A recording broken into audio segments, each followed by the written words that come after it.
Namaste. Welcome to Sundaram Idam. Just a change of scene. This is real life. Wherever we live, isn't that beautiful to pursue your culture, art, and share those experiences with others? When we move to a new home, do we take utensils or a television first? Of course, it is the food, clothing, and the needs that we think of. Arts usually picture in the wants. We want to pursue. We want to learn. We want to be happy. These are the main reasons why an art flourishes. Ancient Bharat is a place where many things originated and flourished. And classical art forms are just one slice of it. For example, there was a Charaka Samhita, Shushruta Samhita. All these were dealing with medical science, the human anatomy, and many more things about it. About the cures, Chanakya or Kautilya, as we know, his contribution in statecraft, economic policy, and many more through Arthashastra. And all of these happened many centuries back in BCE period. For example, yoga, Patanjali's Yoga Sutra. And we can just go on. Is it a surprise that in such a land of self-realization, art forms went higher and higher with classical art forms? And this is what I am focusing today on. Like I mentioned in the last video, there are hundreds of folk styles, traditional art forms, music, dance, painting, you name it. But the classical art forms have more relevance because it has a long history and structure which came about in many centuries. And right now there are 8 recognized classical dance forms in India. And these are Bharatanatyam, Kathakali, Odissi, Kathak, Manipuri, Mohiniyattam, Kuchipudi, and Satriya. All these were not named from the beginning when India got independent.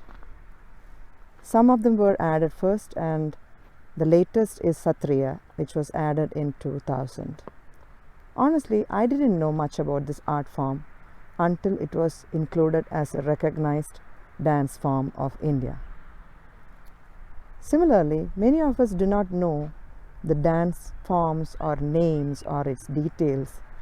For example, I have heard the pronunciation of Mohiniyattam, which comes from Kerala, as Mohini Attam many times. Similarly, I have seen a lot of misinformation regarding the instruments used for each art form or the costume. And of course, there are many styles within each of these art forms. Within Bharatanatyam, there are many styles. Within Kathak, there are many styles. Just like many recipes for the same dish. If we just take an example like a dal or sambar or even tea for that matter, do we all do the same thing for the same dish? No. So depending on our own taste, our own knowledge, and our own experience, the recipe changes. And if we stick to the basic rule of making tea, we still get tea. But in these times, I have also noticed within each style, there are many distortions happening, which makes it a different dish, not the original dish anymore. And every dance form has gone through many ups and downs before independence in 1947 and later on. We will focus on some of these aspects in the coming videos. Bharatanatyam is one of the oldest dance forms in the world.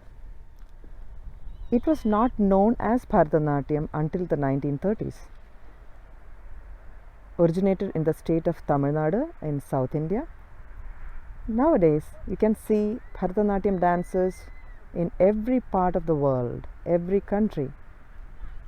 And some of the famous institutions teaching Bharatanatyam includes Kalakshetra and many more. Not only in Tamil Nadu and all over India, but all parts of the world. That is the popularity of Bharatanatyam. Kathakali comes from the state of Kerala, where I was born and brought up. Watching Kathakali performance live is an experience in itself. The grand costume, the detailed expressions, all of those come from years of dedicated training, usually beginning in the early hours of a day with a body massage with oil and rigorous training for years and years take a Kathakali artist to a point of becoming a legend. The art form of Odissi, on the other hand, is coming from Odisha or Orissa, as we know, and one of the most feminine and graceful dance forms you can see. I've had the fortune to watch many top dancers in India when I was living there. Kathak comes from the northern part of India and it has many styles. Before the invasion and after invasion, it has developed in many ways and added more flavors or changes over the many centuries. Manipuri comes from the state of Manipur and it is unique for its costume and Krishna devotional stories. In Kuchipudi, which was practiced and performed by only male dancers in a female get-up.